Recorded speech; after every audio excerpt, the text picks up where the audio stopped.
हमारे साथ आम आदमी पार्टी के राज्यसभा के सांसद राघव चड्ढा जी जुड़ रहे हैं। राघव जी, बहुत बहुत स्वागत है आपका एनडीटीवी इंडिया पर। सबसे पहले तो चंडीगढ़ की बात कर लेते हैं। आखिर ये जो सहमति है किस तरह से बनी? अगर ये पहले भी अगर आप आते साथ में तो शायद आपका मेयर बन सकता था। देखिए, बन सकता था, इसमें कोई दो राय नहीं है, लेकिन महत्वपूर्ण बात यह है कि इंडिया गठबंधन का पहला चुनावी मैच या पहला चुनावी मुकाबला 18 जनवरी को होने जा रहा है। ये पहली बार होगा जब इंडिया गठबंधन बनाम भारतीय जनता पार्टी चुनाव होगा, और जो नतीजे आएंगे मेरा मानना है कि 2024 के लोकसभा चुनाव की नींव रखेंगे। इसी चुनाव से, चंडीगढ़ के 18 जनवरी के चुनाव से 2024 का आगाज होगा। और एक चीज और, यदि हम जीतते हैं, जो हमें लगता है कि हम जीतेंगे, तो एक चीज और साबित होगी कि इंडिया गठबंधन वो शक्तिशाली ताकत है जिसमें अगर दो पार्टियां साथ आती हैं या दो राजनीतिक दल साथ आते हैं तो एक और एक दो नहीं, एक और एक 11 होता है। और कैसे भाजपा को हराया जा सकता है अगर सब लोग साथ आए मिलकर एक तानाशाह और एक निकम्मी सरकार को हटाने में अगर प्रयास करें तो उस सरकार को अवश्य हटाया जा सकता है। ये एक बहुत बड़ा संदेश मुझे लगता है देश के अनुभवी राजनीतिज्ञ आप जानते हैं कि ये तो इनडायरेक्ट छोटे से जी, लेकिन ये तो इनडायरेक्ट इलेक्शन है। आप जानते हैं कि ये तो ऑलरेडी जो चुन के आ चुके हैं वो लोग पार्षद जो है वो मेयर का चुनाव करते हैं यहाँ पर। तो इसका सीधे लोकसभा चुनाव से हम कैसे इंप्रेशन देखें, क्योंकि ये तो बहुत बड़ा फासला है ना, नगर निगम से लेकर के लोकसभा तक का।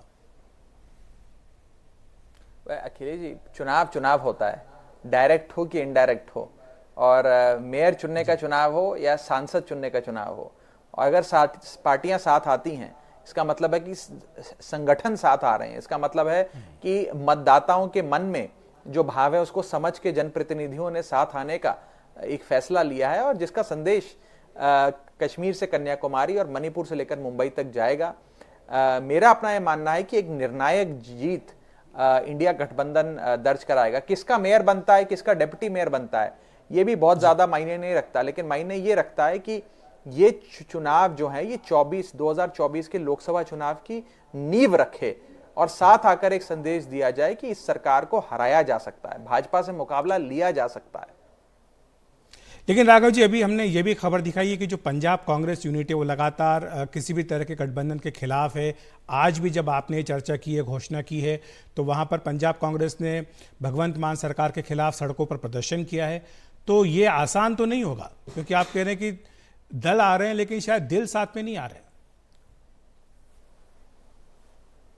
देखिए, क्योंकि मैं इस बातचीत में शुरू से कहीं ना कहीं इन्वॉल्व रहा हूं, मेरा अखिलेश जी व्यक्तिगत तौर पे मानना है कि ये एक ऐसा गठबंधन है जो इस देश को महंगाई, बेरोजगारी, घटती कमाई, बढ़ती महंगाई और एक तानाशाह सरकार से छुटकारा दिलाने का गठबंधन है, देश के लोकतंत्र को बचाने का गठबंधन है। इसमें तमाम पार्टियों को और बड़े नेताओं को अपनी व्यक्तिगत महत्वाकांक्षा और अपने मतभेद मनभेद दरकिनार कर दिल खोल कर चर्चा करनी पड़ेगी और मीटिंग ग्राउंड ढूंढना पड़ेगा और एक गठबंधन के धर्म के तहत चुनाव लड़ना पड़ेगा। अब कौन से राज्यों में क्या सीटों का बंटवारा होगा, कौन से राज्यों में स्ट्रेटेजिकली गठबंधन होगा कि भी नहीं होगा, ये आने वाले समय में अवश्य जो लीडरशिप लेवल पे इसका फैसला लिया जाएगा। लेकिन मोटे मोटे तौर पे मुझे लगता है कि मैं आपको अगर एक साधारण उदाहरण के माध्यम से समझाऊं कि जब किसी गांव में कोई चोर या डकैत घुस आता है तो आपस में सारे गांव वाले अपने व्यक्तिगत मतभेद मिटाकर, अपने मनभेद भूलकर लठ लेके निकल जाते हैं उस डकैत को गांव से भगाने के लिए, चोर को भगाने के लिए।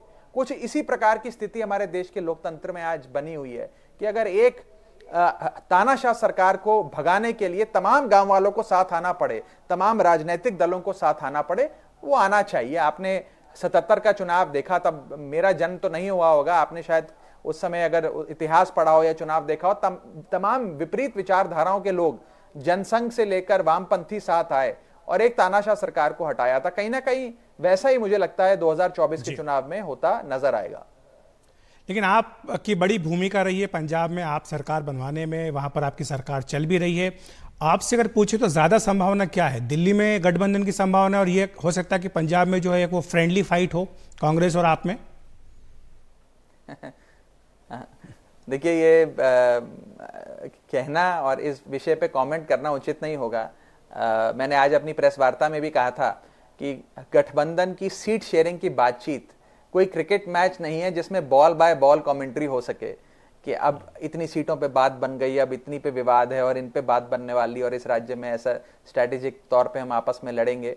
ऐसी कोई चर्चा करने का अभी कोई औचित्य नहीं है। मुझे लगता है जब एक बार पूरे विवेक से और पूरे समझदारी से जो फैसला लिया जाएगा, हर राज्य के संदर्भ में जो फैसला लिया जाएगा, उसके बाद ही हम आपसे इस विषय में कोई चर्चा कर पाएंगे। अभी बॉल बाय बॉल कमेंट्री करना संभव नहीं है सीट शेयरिंग की बात। हम तो खैर कर सकते हैं, हमें तो ये अधिकार है। लेकिन जाते जाते एक आखिरी प्रश्न राघव जी, जो बिल्कुल पूरा अधिकार है जी, राहुल गांधी जी की जो यात्रा निकल रही है उसमें यह भी आमंत्रण दिया गया कि सभी सहयोगी दल के नेता वहां पहुंचे। क्या कोई संभावना है कि आगे चलकर आम आदमी पार्टी के अरविंद केजरीवाल जी, आप या कोई अन्य वरिष्ठ नेता इस यात्रा में शामिल हों?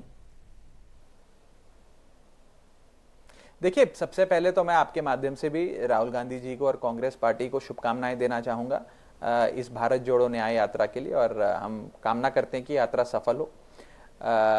जहां तक निमंत्रण की बात है, ये जरूर कहा गया है कि जो कांग्रेस अध्यक्ष हैं वो इंडिया गठबंधन की तमाम पार्टियों को और पार्टियों के अध्यक्षों को पत्र लिखकर निमंत्रण देंगे। जब निमंत्रण आएगा उसके बाद इस पे चर्चा करेंगे, लेकिन अभी हमें इंतजार है उस निमंत्रण का और मुझे लगता है कि जल्द आएगा। जी, बहुत बहुत शुक्रिया आपका राघव जी इस तमाम चर्चा के लिए।